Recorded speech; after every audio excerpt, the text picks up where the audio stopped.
4 months into the profitable war against Ukraine, with voices such as Chomsky and Tucker Carlson being silenced and ignored, is it time to have a conversation about Russia v Ukraine that ain't just about blaming Putin, who's a bastard? Hey ho there, you 5.7 million awakening wonders. Thank you for joining me on this voyage towards truth. Thank you for being unafraid of looking at your own flaws and your own fallibility, your willingness to discern and discriminate the truth from the fiction. If you haven't turned on the notification bell yet, turn on the notification bell now. We make 7 videos a week. Every single day there's a video where we try our level best to understand the deceptive lies that we are fed, the nonsense that we are blasted with. Today we're going to be talking about the war in Ukraine. It's been going for 4 months now. And you're still not allowed to go on the news and say, should we try and find a diplomatic solution? You're still not allowed to say that America is facilitating arms dealers profiting from this war. You're still not allowed to say that the mainstream media is highlighting pro-military voices without revealing their background interest. By all means, have someone who works at Lockheed Martin or Raytheon on the news, but at least tell us that that's what you're doing. What do you think about this conflict? Do you trust your government? Do you agree with what Julian Assange said? It is the role of the government to take public money, that's your money, and put it into private hands. And do you see that template playing out in this conflict? And if we can't listen to Chomsky, who I believe is on the left, and we can't listen to Tucker Carlson, who I believe is on the right, who can we listen to? Do you start to get the feeling you're being cheated? Anyway, maybe I'm getting cynical in this sexy old age. Let's see if MSNBC can buck the trend and give us some proper mainstream media news. Come on, NBC, you can do it. You can give us the news. Try your besterest. It's absolutely essential, and I think the key here is we have to understand that we're making a mistake in the way that we think about the war, because we keep thinking about it as their war. Firstly, you can't even mic up your guests properly on your show. Because we keep thinking about it as we use sticky tape. The Ukrainians are fighting. We need to think about it as our war. Putin is waging war on the West. He is trying to destroy the rules-based international order. Okay, so there's a rules-based international order now, is there, MSNBC, and this very passionate man who can't even keep his own microphone away from his own jacket, let alone Putin away from the Ukraine. That we Americans, we Europeans, we all stand for this. This is a direct threat to all of us, and we need to understand this is not a foreign aid project. This is not charity. This is self-defense. This isn't an attempt to emotionalize and de-rationalize this issue. I would say that's borderline misinformation right there. Of course, it's terrible that Ukrainian people are suffering, but you obviously invite the question. Yemen, Saudi Arabia, there are conflicts all over the world. You can't just choose to care about ones that might have some resource-based economic weapons sales type advantage. Can you? Yes, actually you can. This is the front line of freedom right here in the Donbass. If they have movie executives advising on the Jan 6 hearing, do you think it's impossible and unlikely that they have PR campaigns to change the public mood around the conflict in Ukraine to ensure that people don't start thinking, as they have done many times in history, we don't want America involved in foreign wars? Vietnam, Korea, Iraq 1, Iraq 2, Afghanistan. Now it's like, oh, yeah, no, this isn't about that. This is humanitarian. This is us. This is affecting us. It's an attempt to emotionalize an issue that is essentially not about human emotion, is it? It's going to be economic at some point. Some people think that Putin is a unique actor on the world stage, a unique threat, and perhaps he is, but I also remember being told the same thing about Saddam Hussein. The Ukrainians are fighting and dying for all of us. What are they? We need to step up, and to echo what Ed Luce was saying, it is unacceptable that right now the Ukrainians are being outgunned 10-1 in artillery. Sell weapons, sell weapons, sell weapons. The Ukrainians are willing to fight. They are willing to die. They are defending their land. They are standing up to one of the most evil dictators in the world, but they don't have the weapons they need. What should we do then? I mean, if only there was something we could just say, need weapons. Do we know anyone who makes and sells weapons? Guys, that's just a shame we don't have a military-industrial complex and companies that make profitable solutions to this problem. Oh, drat, why did we set up this utopia where there are no weapons companies? There actually are weapons companies and we could sell weapons. Oh!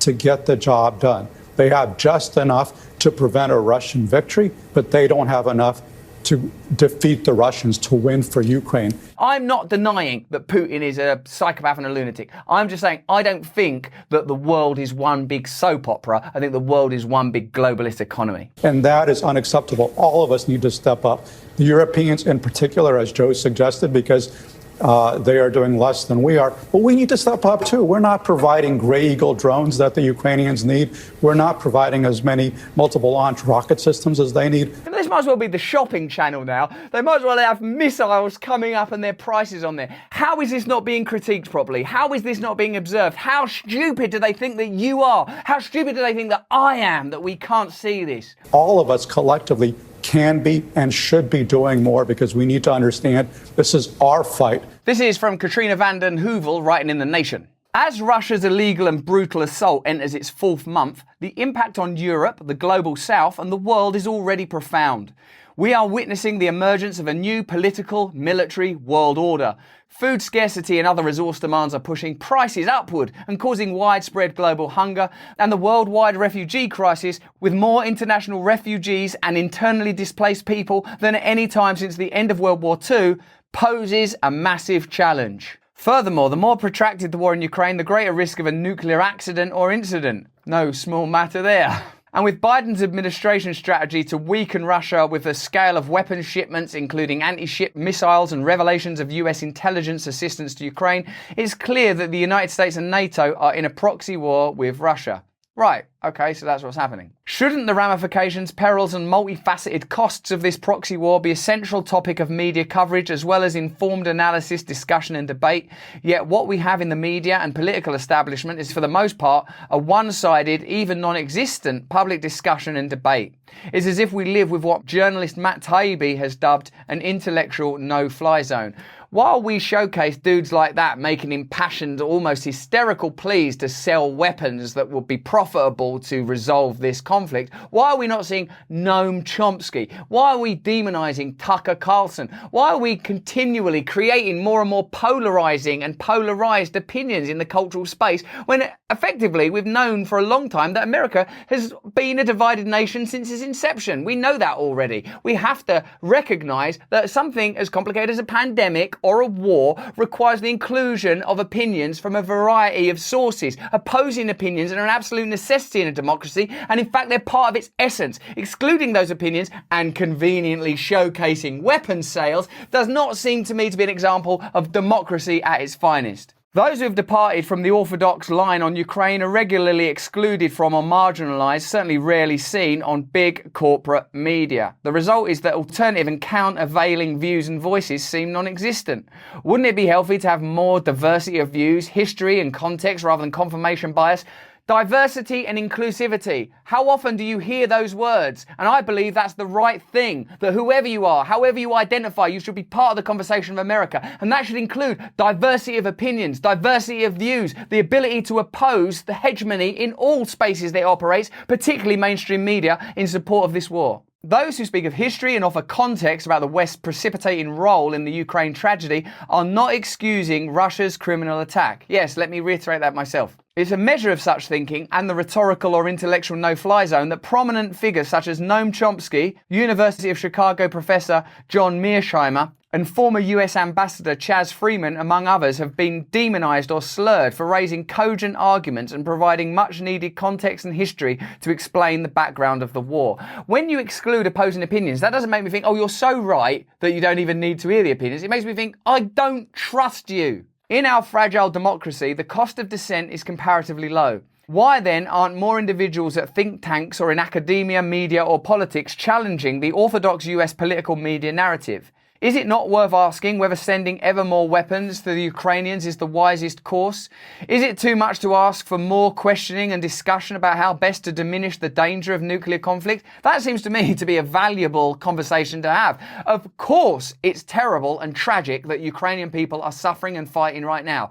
But on the scale of terrible, tragic things that could happen, I would say a nuclear war is literally the worst possible, like climate change, the argument about climate change. The climate's going to change pretty rapidly if there are nuclear explosions all over Europe. I would say averting a nuclear conflict or a nuclear accident has to be an absolute priority. And if a diplomatic solution is required, how is it different than the diplomatic solutions that are achieved through agreements with Saudi Arabia in spite of their actions elsewhere in the world? And throughout history, we're not children, we're not naive, we know bad things happen, we know people die, we know there are wars, we're aware that throughout the Middle East there are conflicts that mean that people are oppressed and have no voice and have no rights. That's part of world history. It's part of who we are. A nuclear apocalypse would literally be the worst thing that's ever happened, unless you exclude humanitarian objectives and say, well, the dinosaurs, they all died out, so why shouldn't we? In which case, fair enough then. Why are nonconformists smeared for noting, even bolstered with reputable facts and history, the role of nationalist far-right and, yes, neo-Nazi forces in Ukraine? Because that information is inconvenient, so that information is excluded. But it does seem that there are some arguments for a particular type of politics, as I've just read out, in that region. For me, the truth is complex. The truth involves contradiction. The truth, therefore, necessarily involves conversation, debate, the inclusion of dissenting voices. If you don't want that, that's not because you're so democratic you don't need to hear anyone else. It's because you're a tyrant. And it's because you're living in a dictatorship. And that's what we're moving towards. And Noam Chomsky, when he came on our podcast, said that this is worse than Stalinist Russia, the way that this debate's being controlled. So that's not me, old Russ, some bloke from Forgetting Sarah Marshall. That's a little old guy called Noam Chomsky, who I believe has written a book or 115 or so. Fascist or neo-Nazi revivalism is a toxic factor in many countries today, from European nations to the United States. Why is Ukraine's history too often ignored or even denied? Meanwhile, as a former Marine Corps general noted, war is a racket. US weapons conglomerates are lining up to feed at the trough.